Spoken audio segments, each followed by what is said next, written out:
하나님, 그동안 우리가 안전했다고 믿었던 것들이 무너지고 있는 이때에 우리는 더욱 하나님의 말씀을 기다립니다. 우리가 신뢰할 수 있는 유일한 삶의 근거인 하나님의 말씀을 우리에게 들려주옵소서. 그 말씀의 토대 위에 우리의 삶을 세우게 하옵소서. 예수님의 이름으로 기도드립니다. 아멘. 지난주부터 우리는 누가복음의 예수님의 이야기, 예수 탄생 이야기에 참여하고 있습니다.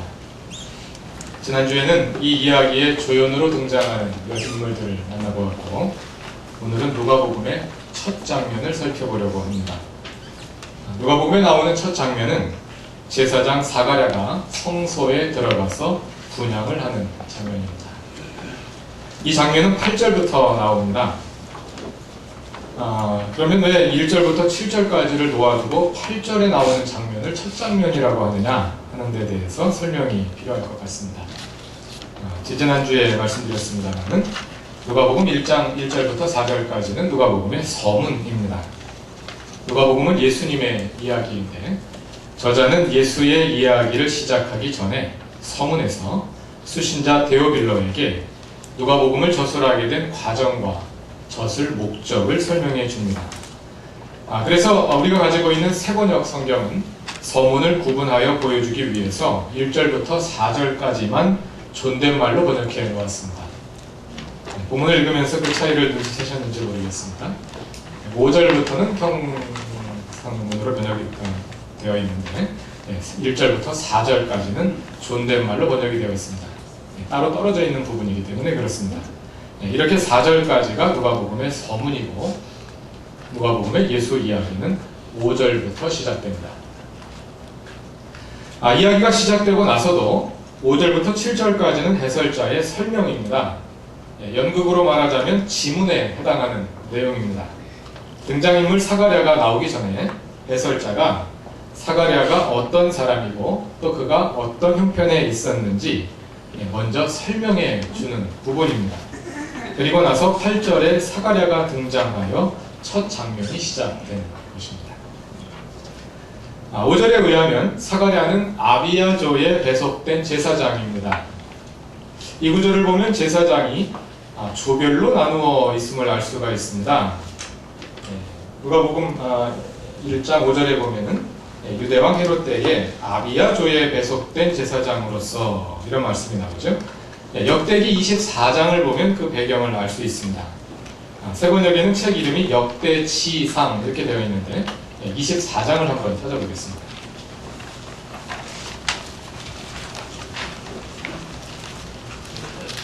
구약성경 역대지상 24장을 한번 찾아보겠습니다.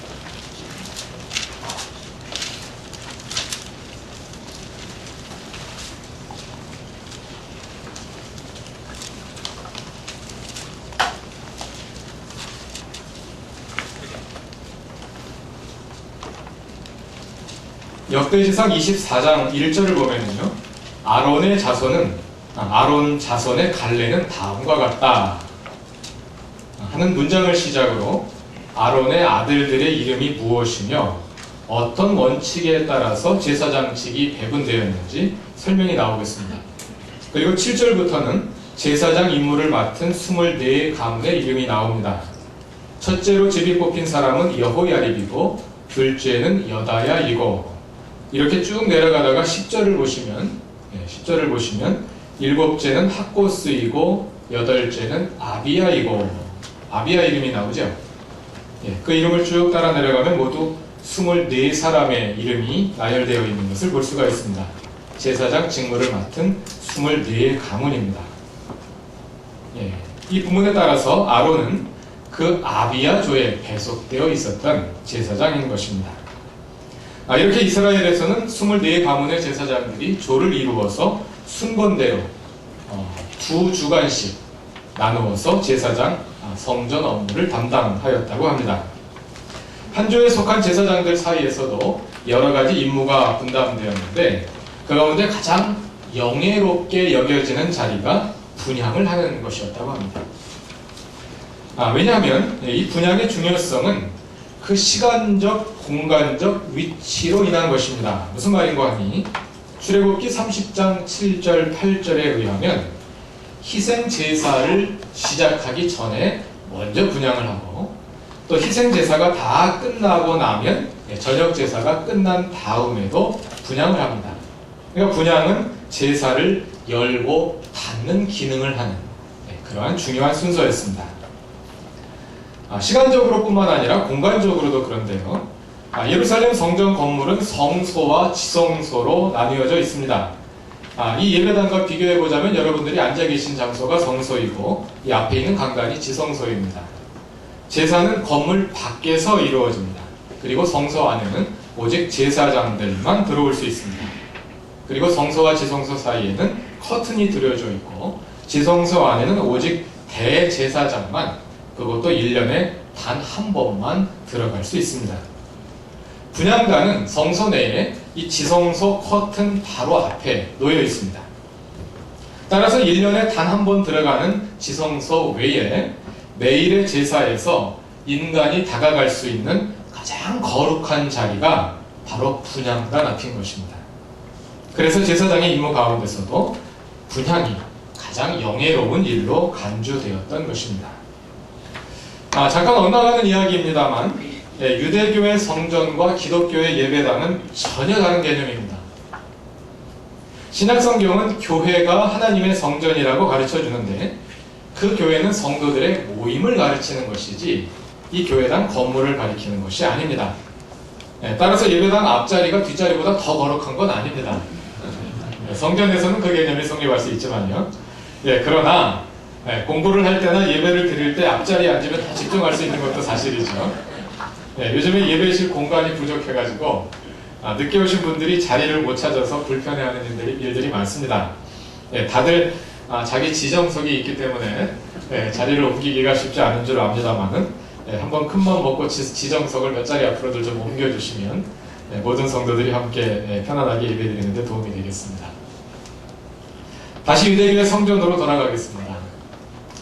시간적 공간적 중요성으로 인해 가장 영예로운 임무로 간주되었던 분향을 위해서 분향하는 사람, 보조하는 사람, 그리고 집기를 운반하는 사람들을 포함해서 매일 5명의 제사장이 제비를 뽑아서 배치되었다고 합니다. 그런 과정을 통해서 사가랴는 그날 임무를 맡은 제사장들 중에서 가장 거룩하고 영예로운 임무, 즉 분향을 하는 임무를 맡게 되었던 것입니다. 누가복음의 예수 탄생 이야기는 그 거룩한 장면, 그 거룩한 공간에서 시작되고 있는 것입니다. 누가복음 1장에는 그 당시 제사 풍습을 보여주는 내용이 조금 더 나옵니다. 10절을 읽어보면요, 사가랴가 분향하는 동안에 온 백성은 모두 밖에서 기다리고 있었습니다. 분향하는 동안 백성들은 이렇게 밖에서 기다리며 기도하고 있습니다. 그리고 분향을 마치고 나면 분향에 참여했던 5 제사장들이 모두 성소 밖으로 나와서 기다리고 있던 백성들을 축복했다고 합니다. 그때 사용하는 축복문이 민수기 6장 24절에서 26절 말씀입니다. 주님께서 여러분에게 복을 주시고 여러분을 지켜주시며 주님께서 여러분을 밝은 얼굴로 대하시고 은혜를 베푸시며 주님께서 그 얼굴을 여러분을 향하여 드시고 평화 주시기를 빕니다. 이러한 축복문으로 백성들을 축복했다고 합니다. 누가복음에서는 1장 21절, 22절이 그러한 축복이 기대되는 그러한 자리입니다. 누가복음 1장 21절, 22절을 다 같이 읽어보겠습니다. 백성이 사가랴를 기다리는데 그가 성소 안에서 너무 오래 지체함으로 이상하게 여기고 있었다. 그런데 그가 나와서도 말을 못하니까 사람들은 그가 성소 안에서 환상을 본 줄로 알았다. 사가랴는 그들에게 손짓만 할 뿐이요 그냥 말을 못하는 채로 있었다. 제사장들이 성소에서 분향하는 동안에 밖에서 기도하던 백성들은 그 제사장들이 나와서 축복해 주기를 기다리고 있는데 사가랴가 나와가지고 아무 말도 못하고 있는 거죠. 그래서 백성들이 이상하게 여겼다는 것입니다. 이런 말씀들을 통해서 그 당시 제사의 풍습을 우리가 잠깐 엿볼 수 있었습니다. 누가복음의 예수 탄생 이야기는 이처럼 거룩한 공간에서 시작될 뿐만 아니라 거기에 등장하는 인물들도 상당한 수준의 거룩함을 유지하고 있습니다. 5절을 보면 사가랴가 제사장일 뿐만 아니라 그의 아내 엘리사벳 역시 아론의 자손으로서 거룩한 사람들 가운데 속해 있습니다. 또 이어지는 6절을 보면 사가랴와 엘리사벳은 모두 하나님 앞에서 의로운 사람이어서 주님의 모든 계명과 규율을 흠잡을 데 없이 잘 지켰다고 말합니다. 그들은 거룩한 삶의 모범이 되는 사람들이었습니다. 이처럼 누가복음은 거룩한 사람들이 거룩한 공간에서 거룩한 임무를 감당하는 거룩한 장면으로 시작됨으로써 거룩에 대한 깊은 관심을 드러내고 있습니다. 뿐만 아닙니다. 예수 탄생 이야기를 전체적으로 보면 사가랴가 성전에서 분향하는 장면으로부터 시작해서 아기 예수가 태어난 지 8일 만에 성전에서 할례를 받는 장면으로 끝납니다. 또 예수의 유년 시절 이야기까지 포함해서 보면 2장 맨 뒤에 12살 된 예수가 6월절에 성전에 올라가는 이야기로 끝납니다. 누가복음 전체를 보아도 마찬가지입니다. 누가복음의 마지막 절 24장 52절 53절을 다 같이 찾아서 읽어보겠습니다.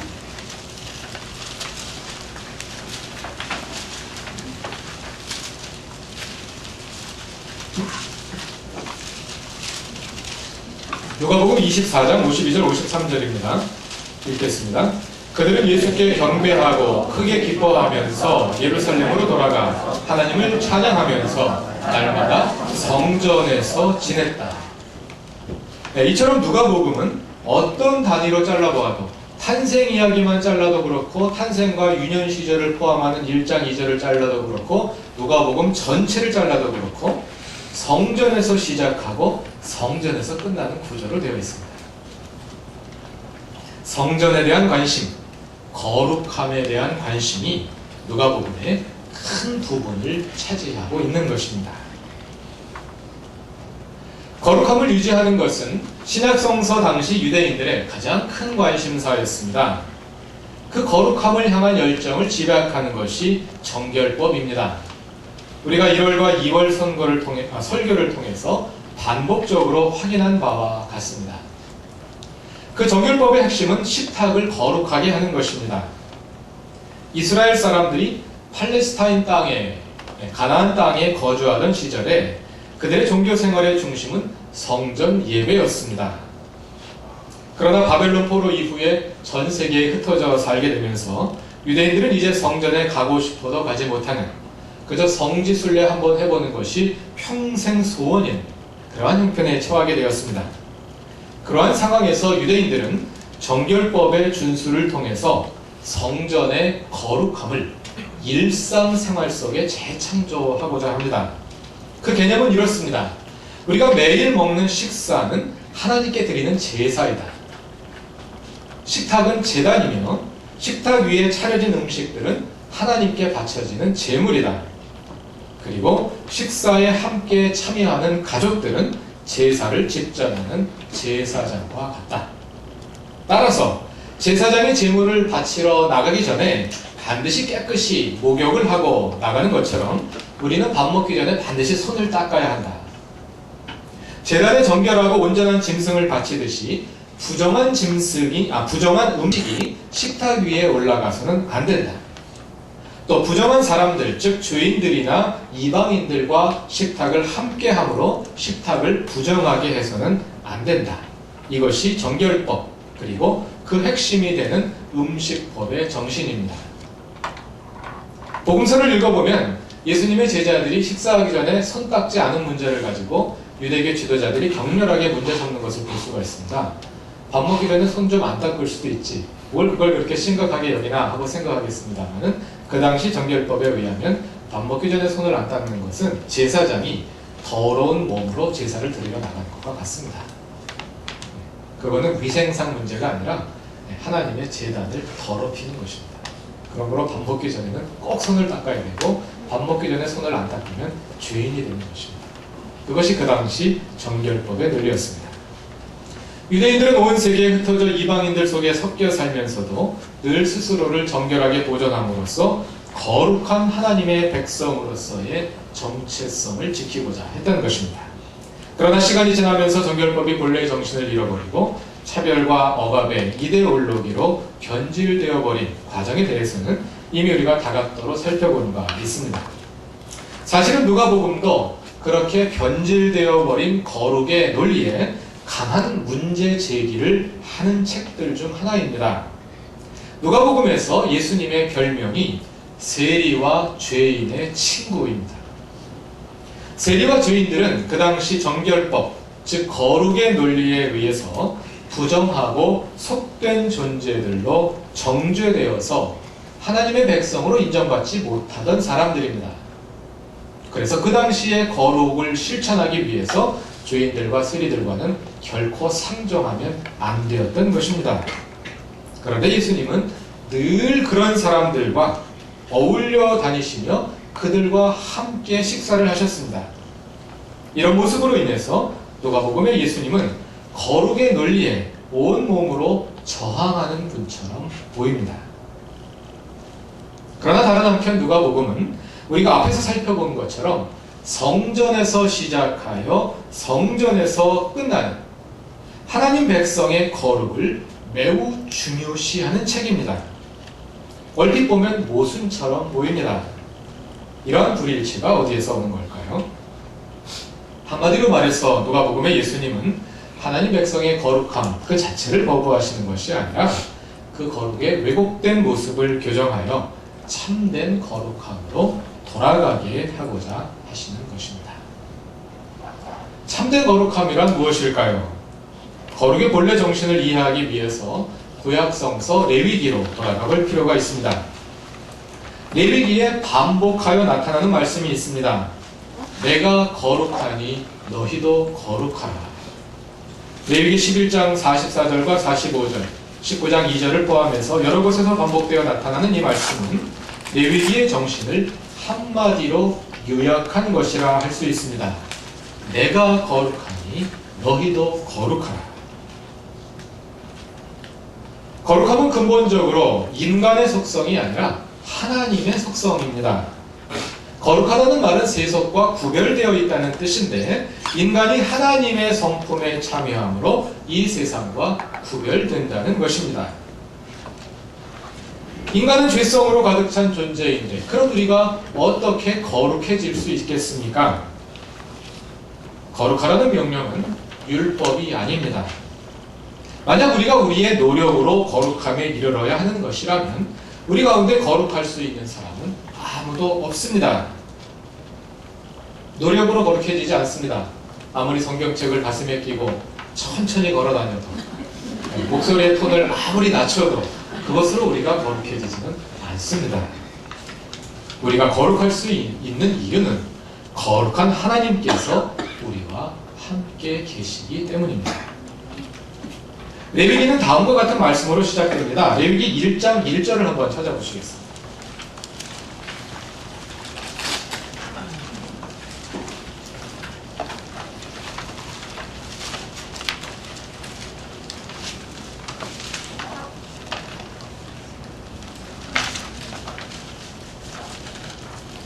레위기 1장 1절을 다 같이 읽어보겠습니다. 주님께서 모세를 회막으로 부르시고 그에게 말씀하셨다. 하나님께서 모세를 회막으로 부르셨다. 이 말씀은 하나님과 이스라엘 백성 사이에 일어난 한 획기적인 변화를 암시하는 말씀입니다. 레위기 앞에 나오는 책이 출애굽기인데요. 출애굽기에 보면 모세가 하나님을 만나는 장면이 몇 번 나옵니다. 모세가 하나님을 어디에서 만났을까요? 처음으로는 호렙산에서 만나고 그 다음으로는 시내산에서 만납니다. 같은 산입니다. 하나님은 항상 시내산에서 모세를 만나십니다. 출애굽기의 하나님은 백성들 가운데 함께 계신 하나님이 아니라 멀리 떨어져서 산 꼭대기에서 사람을 만나시는 분입니다. 그런데 출애굽기 마지막 부분에 보면 하나님께서 모세를 시켜서 회막을 짓게 하시고, 회막은 천막으로 지은 성전이라고 생각하시면 됩니다. 회막을 짓게 하시고 그 회막으로 내려오십니다.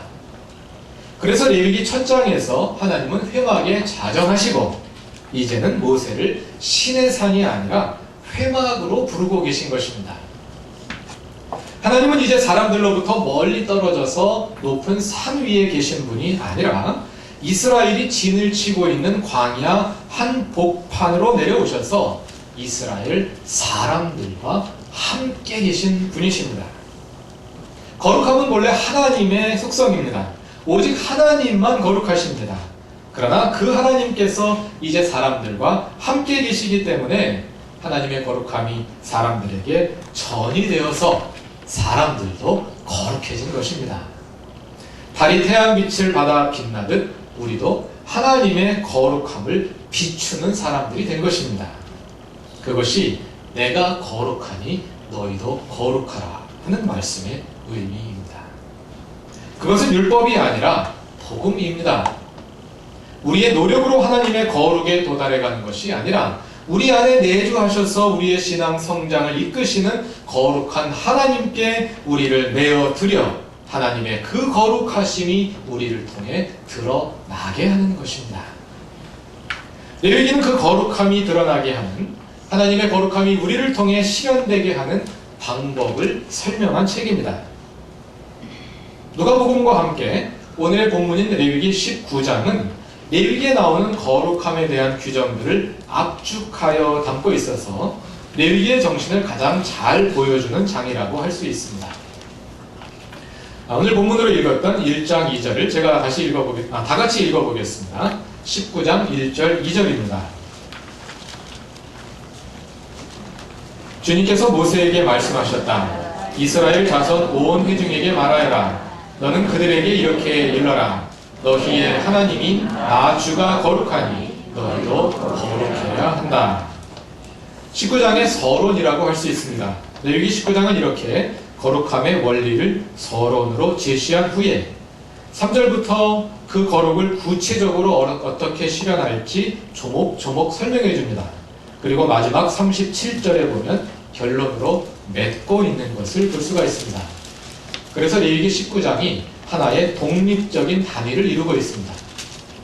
그래서 19장을 잘 읽어보면 우리가 거룩하기 위해서 어떻게 해야 하는가, 레위기 전체를 19장을 통해서 우리가 단면적으로 또 가장 대표적으로 살펴볼 수가 있게 되는 것입니다. 3절부터 나오는 우리가 거룩해지는 방법, 거룩해지는 길, 그 내용들을 자세히 살펴보면 안식일 준수와 우상 숭배 금지와 제사 규정뿐만 아니라 9절부터는 추수할 때 가난한 사람들을 배려하는 방법, 공정한 재판, 노예에 대한 대우 등 다양한 사회 윤리적 규정들도 담고 있는 것을 볼 수가 있습니다.